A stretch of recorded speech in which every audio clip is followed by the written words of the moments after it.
Hello मित्रों, दोस्तों, नमस्ते। आप सभी का इस यूट्यूब चैनल में हार्दिक स्वागत है।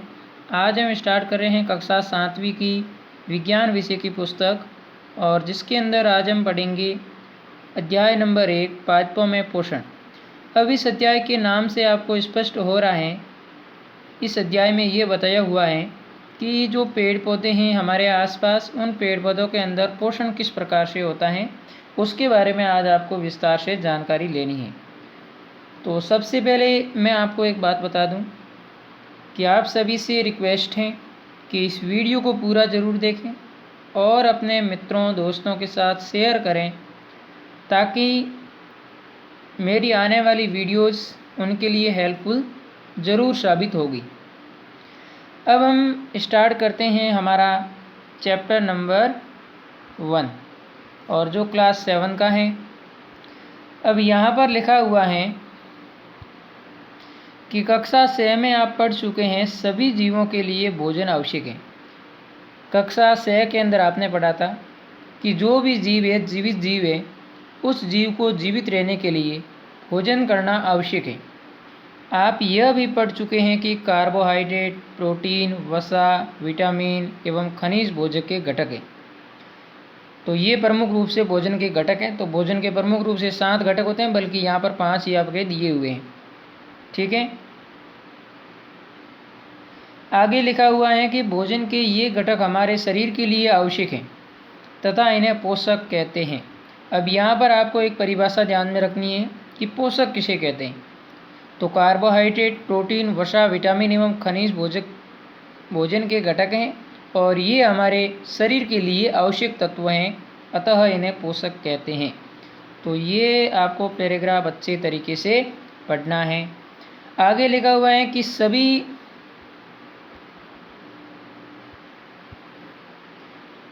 सभी जीवों को भोजन करने की आवश्यकता होती है। पादप पौधे अपना भोजन स्वयं बना सकते हैं, परंतु मानव सहित कोई भी प्राणी अपना भोजन स्वयं नहीं बना सकता। इसका अर्थ ये हुआ है कि जो पादप हैं वो पादप अपना भोजन स्वयं बनाते हैं, ठीक है। बल्कि जो मनुष्य हो गया, अन्य कोई प्राणी जैसे कि गाय है, भेड़, तो ये सारे जानवर अपना भोजन स्वयं नहीं बना सकते। इसलिए इन्हें भोजन के लिए पेड़ पौधों या दूसरे प्राणियों पर निर्भर रहना पड़ता है। वे पादपों अथवा पादपों का आहार ग्रहण करने वाले जंतुओं से अपना भोजन प्राप्त करते हैं। अब देखो, जो मनुष्य या प्राणी हैं जो अपना भोजन स्वयं नहीं बना सकते हैं, या तो वे पादपों से अपना भोजन प्राप्त करेंगे, या जो पादप आहार के रूप में ग्रहण करने वाले जो जंतु हैं, जैसे कि गाय हो गया, भेड़, बकरी, ये हमें दूध देते, तो ये पादप को ग्रहण करते हैं। तो पादप का आहार के रूप में ग्रहण करने वाले जंतुओं से अपना भोजन प्राप्त करते हैं। आगे लिखा हुआ है कि मानव तथा अन्य प्राणी प्रत्यक्ष अथवा परोक्ष रूप से पादपों पर निर्भर करते हैं। मतलब जो मानव है और जो भी जंतु हैं, जीव जंतु, या तो वो सीधे रूप से पेड़ों पर निर्भर होते हैं या परोक्ष रूप से। ठीक है, परोक्ष रूप से कहते, जैसे कि हमने दूध लिया गाय का, अब गाय दूध कहाँ से लेके आई, उसने पादप को आहार के रूप में ग्रहण किया, तो पेड़ पौधों को उसने खाया, तभी तो उसने दूध दिया, तो ये परोक्ष रूप से निर्भर हो गया। ठीक है, तो इस प्रकार से आपको ध्यान में रखना है। आगे लिखा हुआ है कि बुझू जानना चाहता है कि पादप अपना भोजन किस प्रकार से बनाते हैं। तो इस बुझू का आंसर आपको इस पैराग्राफ में मिलेगा। पादपों में पोषण की विधि, पादपों में किस प्रकार से पोषण होता है। देखिए, केवल पादप ही ऐसे जीव हैं जो जल, कार्बन डाइऑक्साइड एवं खनिज की सहायता से अपना भोजन बना सकते हैं। ये सभी पदार्थ उनके परिवेश में उपलब्ध होते हैं। अब ये क्या लिखा हुआ है कि पूरी पृथ्वी पर, पूरे ब्रह्मांड में यदि हम बात करें, तो पादप यानी पेड़ पौधे ही ऐसे जीव हैं। आप ऐसे मत कहना कि पेड़ पौधे निर्जीव हैं, पेड़ पौधे एक सजीव हैं, और पेड़ पौधे ही ऐसे जीव हैं जो जल, जो हम हमेशा पीने में काम में लेते हैं, कार्बन डाइऑक्साइड। अब आपको पता होगा कि कार्बन डाइऑक्साइड कहाँ से पादप प्राप्त करते हैं। देखो, जो मनुष्य हैं, प्राणी हैं, जीव जंतु हैं, वो श्वसन जब क्रिया करते हैं, जब वो श्वास लेते हैं, तो पादप क्या करते हैं, ऑक्सीजन गैस छोड़ते हैं। उस ऑक्सीजन गैस को वो अंदर लेते हैं और वो प्राणी फिर कार्बन डाइऑक्साइड गैस को बाहर निकालते हैं। मतलब ऑक्सीजन लेते हैं और कार्बन डाइऑक्साइड को निष्कासित करते हैं। तो वो जो कार्बन डाइऑक्साइड मनुष्य तथा जंतुओं ने बाहर निकाली है श्वास के रूप में, उस कार्बन डाइऑक्साइड से जो पादप हैं वो अपना भोजन बनाते हैं। और खनिज उन्हें जड़ों की सहायता से जमीन के अंदर से मिलता है। आगे लिखा हुआ है कि पोषक पदार्थ सजीवों की शारीरिक संरचना, वृद्धि तथा क्षतिग्रस्त भागों के रखरखाव के समर्थ बनाते हैं तथा विभिन्न जैव प्रक्रमों के लिए आवश्यक ऊर्जा भी प्रदान करते हैं।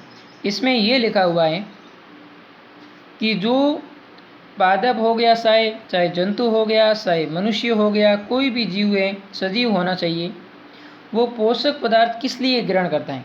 यदि वो पोषक पदार्थ ग्रहण करेगा तो उसकी शारीरिक जो संरचना होगी, शरीर की बनावट होगी, वो सही रहेगी और उसकी निश्चित समय पर वृद्धि तथा विकास होता रहेगा। जैसे कि एक बच्चा है, वो छोटा है, धीरे धीरे वो बड़ा होता है, तो उसमें क्या हो रहा है, वृद्धि हो रहा है।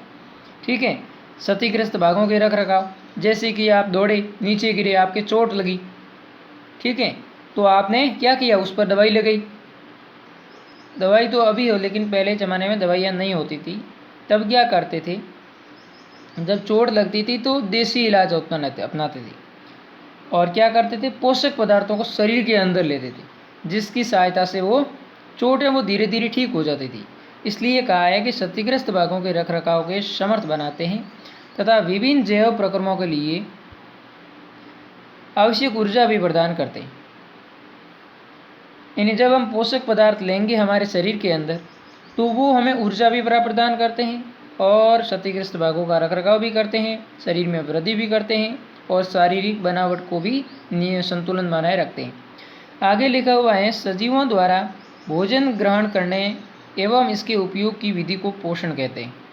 अब जो सजीव भोजन ग्रहण करते हैं और उस भोजन का उपयोग करते हैं, जैसे कि अभी आप यहाँ पर बैठे हो, कहीं पर भी हो, चाहे आप घर पर हो, आप यदि ये वीडियो घर से देख रहे हो तो आप घर पर बैठे हो, अभी बाहर किसी ने आपको बुलाया, आवाज़ लगाई कि बच्चे बाहर आना, तो आप बाहर गए। तो वो बाहर किसकी सहायता से गए, आपको ऊर्जा की आवश्यकता हुई। तो वो ऊर्जा कहाँ से आई, आपने भोजन ग्रहण किया, उस भोजन का शरीर के अंदर पाचन हुआ और उसको वो पचित भोजन था, वो ऊर्जा के रूप में कन्वर्ट हुआ, ऊर्जा के रूप में वो बदला। उस ऊर्जा से हम चलकर बाहर चले गए। तो इस विधि को हम पोषण कहते हैं। पोषण की वह विधि जिसमें जीव अपना भोजन स्वयं संश्लेषित करता है, स्वपोषण। मतलब जब जीव भोजन अपने आप लेता है, उसे तो कहते हैं स्वपोषण। जैसे कि पेड़ पौधे अपना भोजन खुद बनाते हैं और खुद लेते हैं, खुद खाते हैं, तो उसे कहते हैं स्वपोषण। और यह जो प्रक्रिया है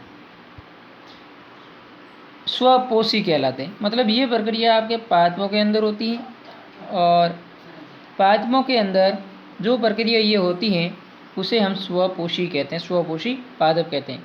देखिए लिखा हुआ क्या है, लिखा हुआ है कि पोषण की वह विधि जिसमें जीव अपना भोजन स्वयं बनाते हैं उसे स्वपोषी पादप कहते हैं। तो ये परिभाषा आपको ध्यान में रखना है।